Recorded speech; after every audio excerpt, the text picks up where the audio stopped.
7 371 891. Nombre de bulletins nuls, 26 326. Nombre de suffrages valablement exprimés, 3 623 633. Ont obtenu scrutin départemental, territoire national, région de Dakar, départemental de Dakar, 7 sièges à pourvoir.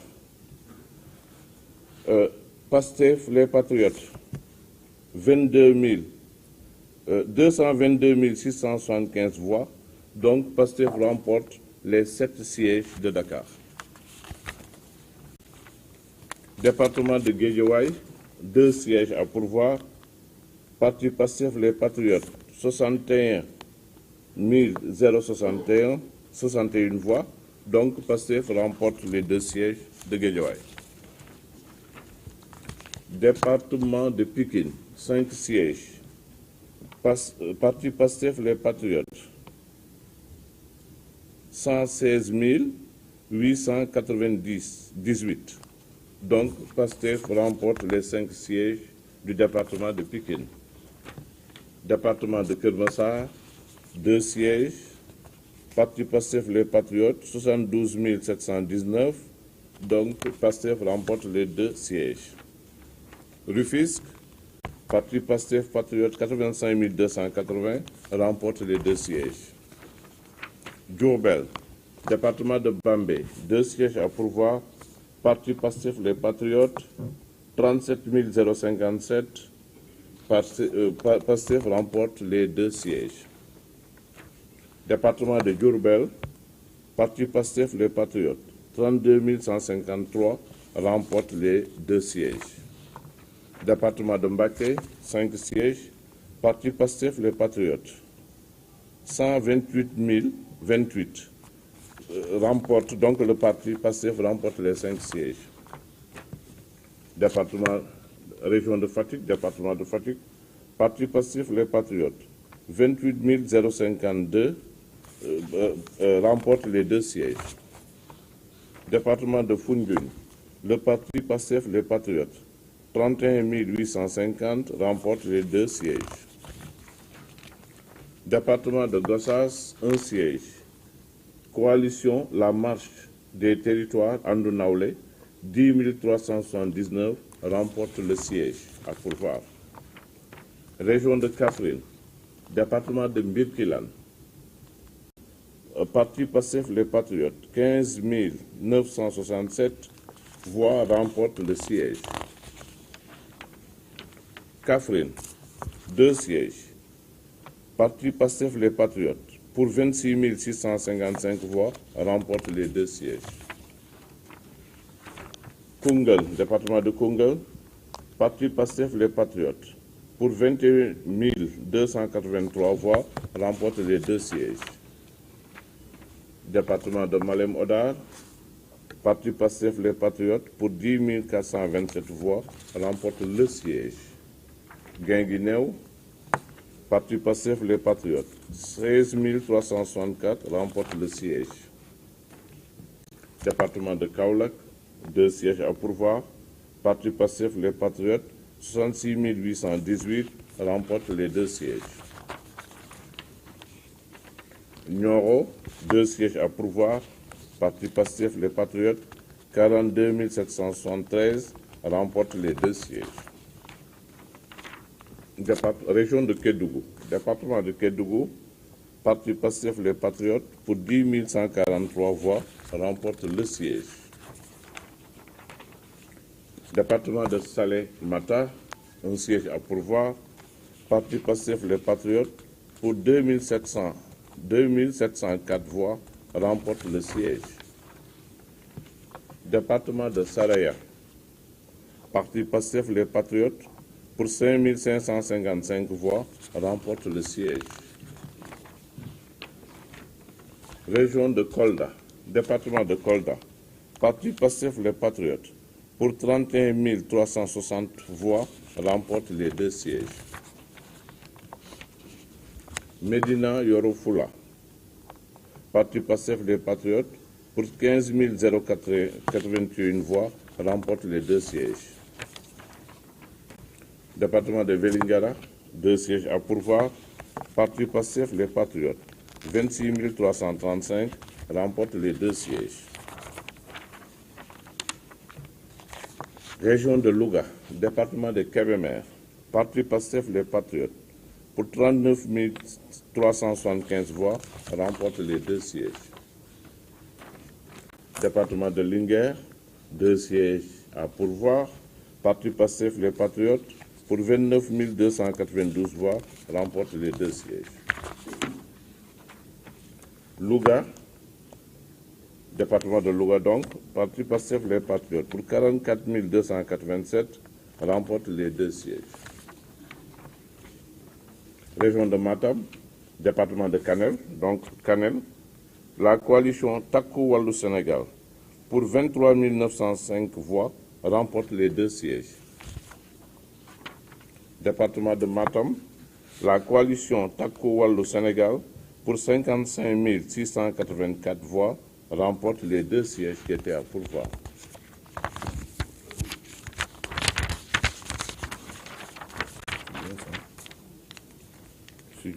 L'ordre. Ranérou Ferlo, 1 siège. La coalition Takku Wallu Sénégal, pour 8 289 voix, remporte le siège. Région de Saint-Louis, département de Dagana, le Parti Pastef les Patriotes, pour 34 065 voix, remporte les 2 sièges.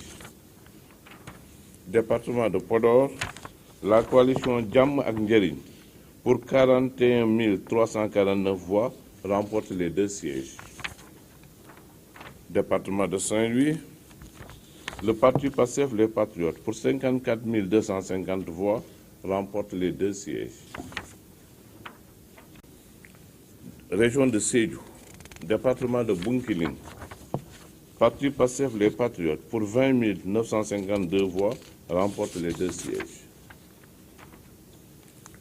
Goudomp, Parti Pastef les Patriotes, pour 24 927 voix, remporte les 2 sièges. Département de Sédhiou, Parti Pastef les Patriotes, pour 25 607, remporte les 2 sièges. Région de Tambacounda, département de Bakel, Parti Pastef les Patriotes, pour 11 636 voix, remporte les 2 sièges. Département de Goudiri, la coalition Takku Wallu Sénégal, pour 10 516 voix, remporte le siège. Département de Koumpentoum, Parti Pastef les Patriotes, pour 13 971 voix, remporte les 2 sièges.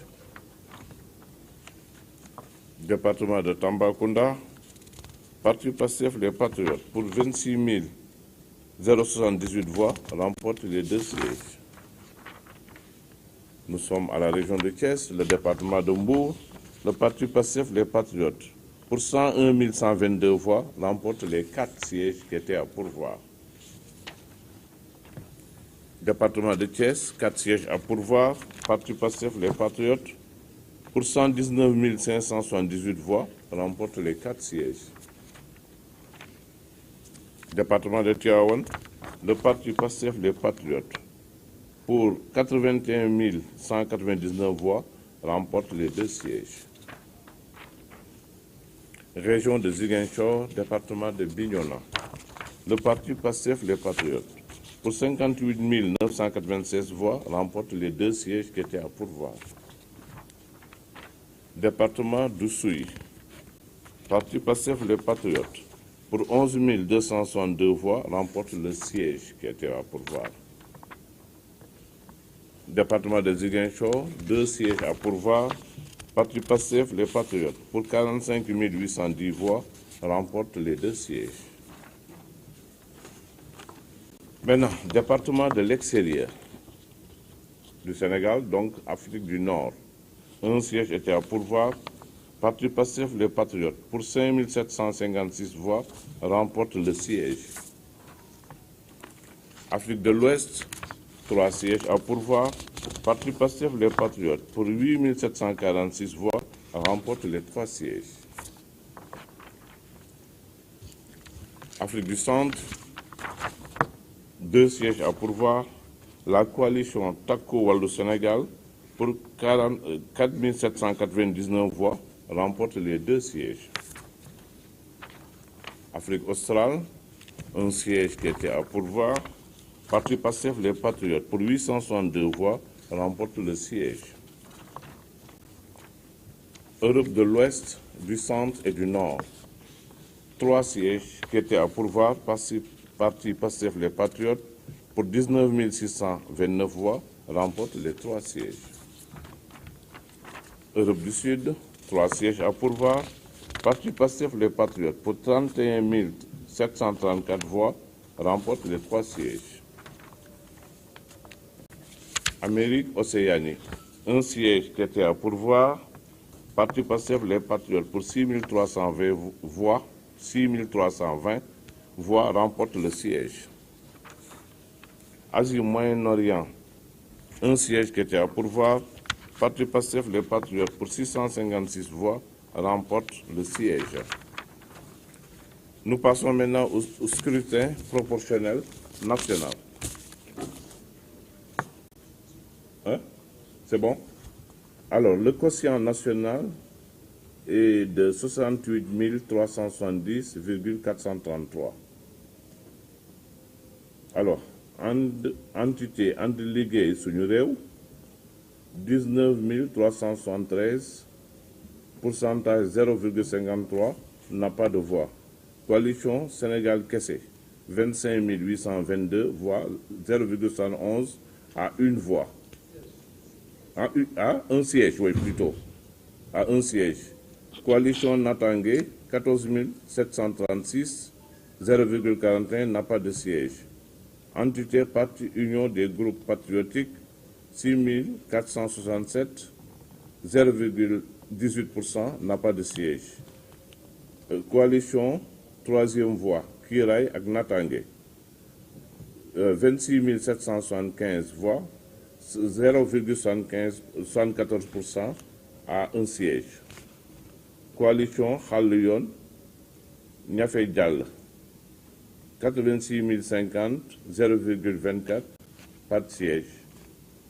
Parti Union Buntu Bi, Union citoyenne Buntu Bi, 5 125 voix, 0,14%, 0 siège. Coalition And Kóolute Ngir Sénégal, 21 391, 0,59%, 1 siège.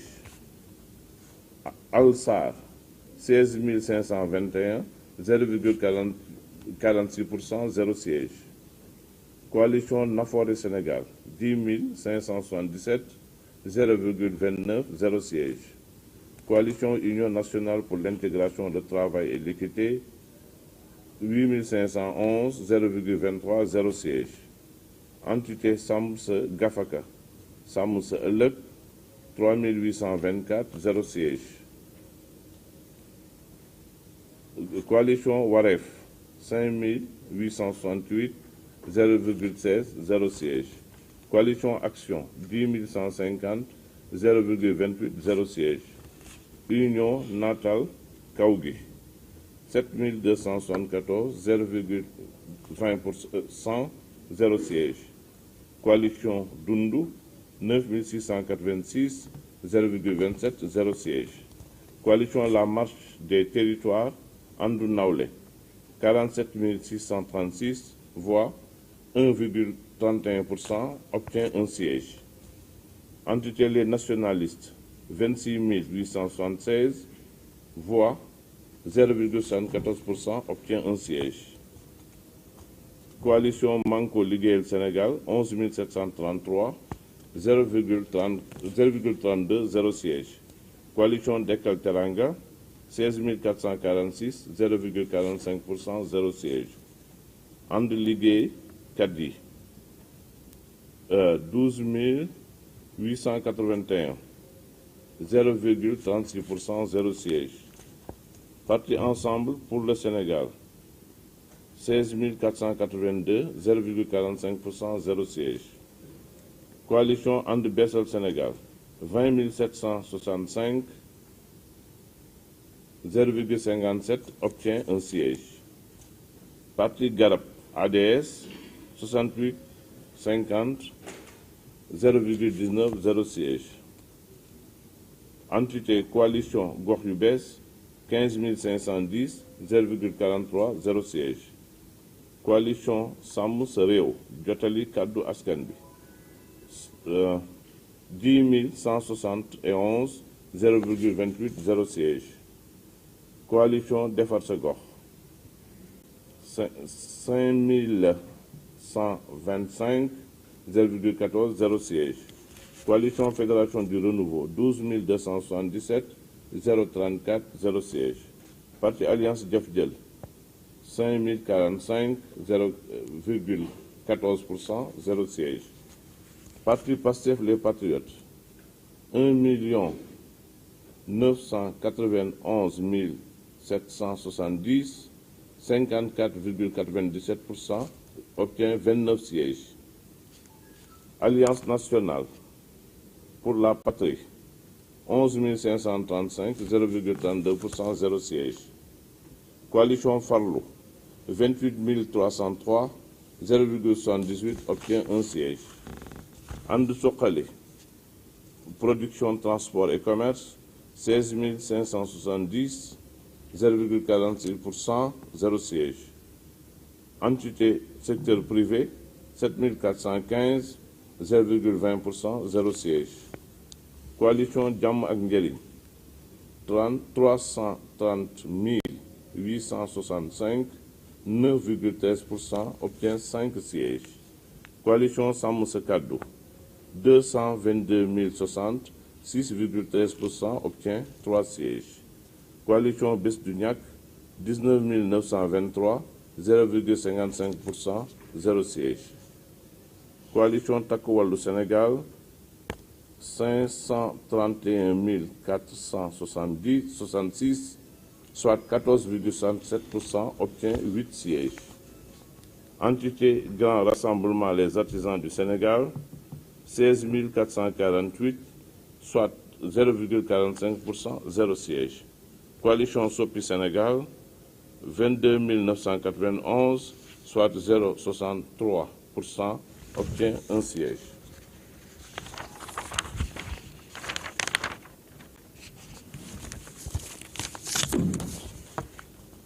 En conséquence de tout ce qui précède, et conformément aux dispositions de l'article L. 193 du Code électoral, la Commission déclare provisoirement élu Coalition Sénégal Kessé, proportionnel Thierno Alassane Sall, Coalition Pôle Alternative Troisième Voie Kiray et Natangué, proportionnel Birima Mangara, Coalition And Kóolute Ngir Sénégal AKS, proportionnel Amadou Karim Sall, Coalition La Marche des Territoires And Nawlé, proportionnel Maguette Sène, majoritaire département de Gossas, liste titulaire Adama Diallo, entité les nationalistes Jël Li Ñu Moom, proportionnel Papa Tahirou Sarr, coalition And Bessel Sénégal, proportionnel Abdoulaye Sylla,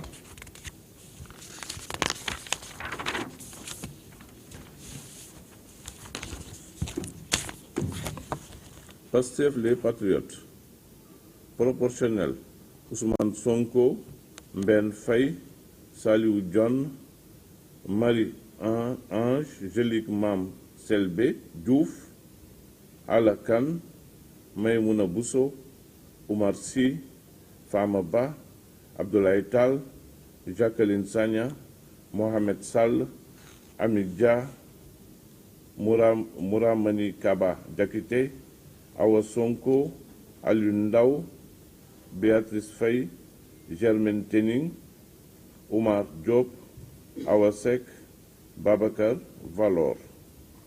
Marème Mbacké, Mayab Mbay, Ndey Fatou Mané, Bara Ndiaye, Fatou Ngom, Ousmane Diouf, Fatou Ba, Assane Diop, Anta Dia, Banta Wage ou Bintou Wage ou Banta Wage. Majoritaire, département de Dakar, liste titulaire, Abbas Fall, Mam Mariam Dari, Elhaj Babacar Tambédou, Marie-Hélène Ndofène Diouf, Elhaj Ousmane Fall, Ndak Thiam, Abdourahmane Diouf.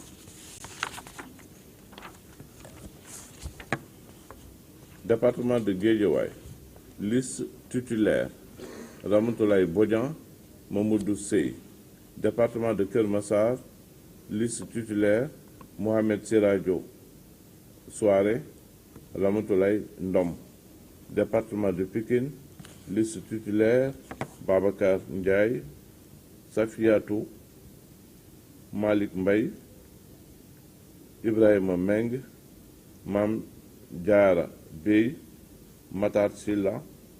Département de Rufisque, liste des titulaires, Youngare Ndion, Khady Sarr. Département de Bambey, liste des titulaires, Badara Diouf, Sokhna Diarra Thiaw. Département de Diourbel, liste des titulaires, Alioune Sène, Koumba Ndiaye. Département de Mbacké,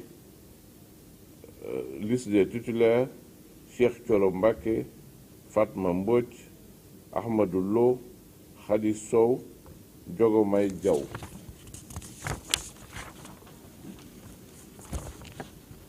Département de Fatick, liste des titulaires, Cheikh Faye, Amin Ndiaye. Foundiougne, Assoumana Sarr, Mariama Koli. Département de Birkilane, liste des titulaires, Samba Ndang. Département de Kaffrine, liste des titulaires, Momad Talla Ndaw, Maïmouna Dieng. Département de Koungheul, titulaire, Elhaj Gueye, Ndeye Awa Dieng. Département de Malem Hodar, liste des titulaires, Elhaj Diop. Département de Guinguinéo, liste des titulaires, Ismaïla Diallo. Département de Kaolack, liste des titulaires, Roqi Ndiaye, Alioune Badara Diagne. Département de Nioro du Rip, liste des titulaires, Massamba Dieng, Anita Dieng. Département de Kédougou, liste des titulaires, Abdoulaye Sow. Département de Salimata, titulaire, Mamoudou Lamine Souare. Département de Saraya, titulaire, Amdiata Diaby. Département de Kolda, titulaire, Youba Baldé, Ndeye Marie Sané. Département de Médina Yoro Fula, titulaire, Bouli Doucouré, Diarey Ba. Département de Vélingara, titulaire, Ibou Gueye, Safiatou Sow. Département de Kébémer, titulaire, Daba Wanyan, Ousmane Diop. Département de Linguère, liste des titulaires, Malik Ndiaye, Saï Cissé. Département de Louga, liste des titulaires, Serigne Abdou Ahad Ndiaye, Mariam Fall.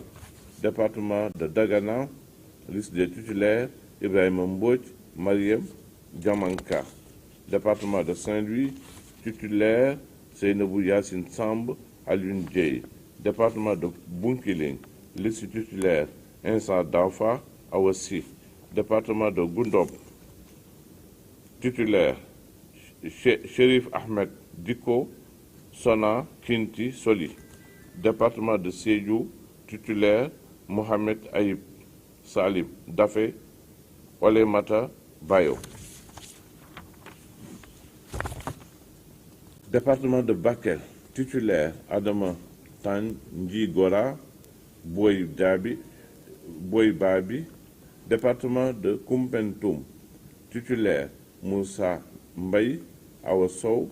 Département de Tambacounda, titulaire Madi Danfakha Maye Sao. Département de Mbour, liste des titulaires Mamadou Lamine Diaïté, Félicité Mougan Sarr, Djibi 6, Ami Dabo.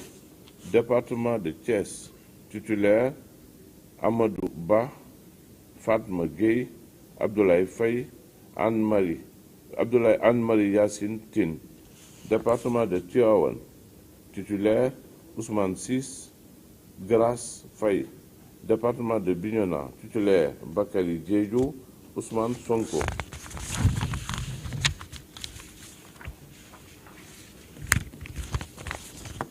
Département de Oussouye, donc liste des titulaires Alphonse Mané Sambou.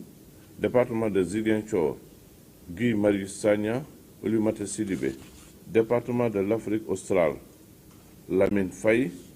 Département de l'Afrique ouest, liste titulaire Daouda Ndiaye, Ndeye Ndiaye, Alassane Niang. Département de l'Afrique du Nord, liste des titulaires Amadou Lamine Diouf. Département de Amérique Océanie, Aïcha Touré. Département Asie Moyen-Orient, Younoussa Sissoko. Département de l'Afrique de l'Ouest, du Centre et du Nord, titulaire Amadou Hadir Sonko, Fatou Diop Cissé, Samba Diouf. Département de l'Europe du Sud, titulaire Amadou Diallo, Awa John, Fodé Mané. Coalition Farlou, proportionnel Moustapha Diop.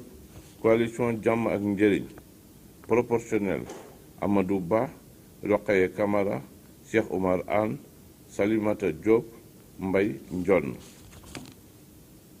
Majoritaire, département de Podor, titulaire Moussa Amadi Sarr, Nafi Kane. Coalition Sàmm Sa Kàddu, proportionnel Barthélemy Thioye Diaz, Anta Babacar Ngom, Cheikh Ahmed Tidiane Youm. Coalition Takku Wallu Sénégal, proportionnel Macky Sall, Fabinta Ndiaye, Mamadou Lamine Thiam, Aïssata Tall, Amadou Mam Diop, Thérèse Faye, Mohamedou Ngom, Fatou Sow.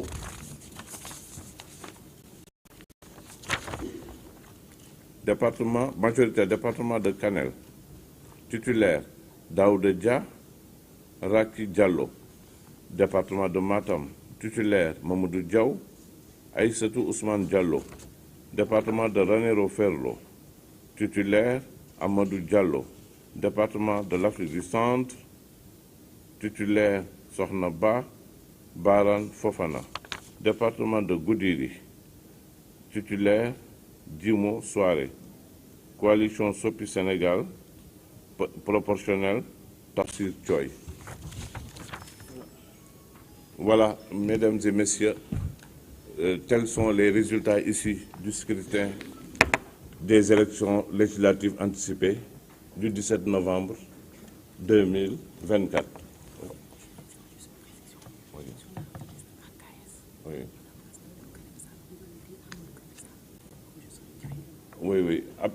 Amadou Karim Sall, c'est bien Abdou Karim Sall. Je me suis trompé pour dire Amadou Karim Sall. C'est bien Abdou Karim Sall. Voilà, c'était juste la précision.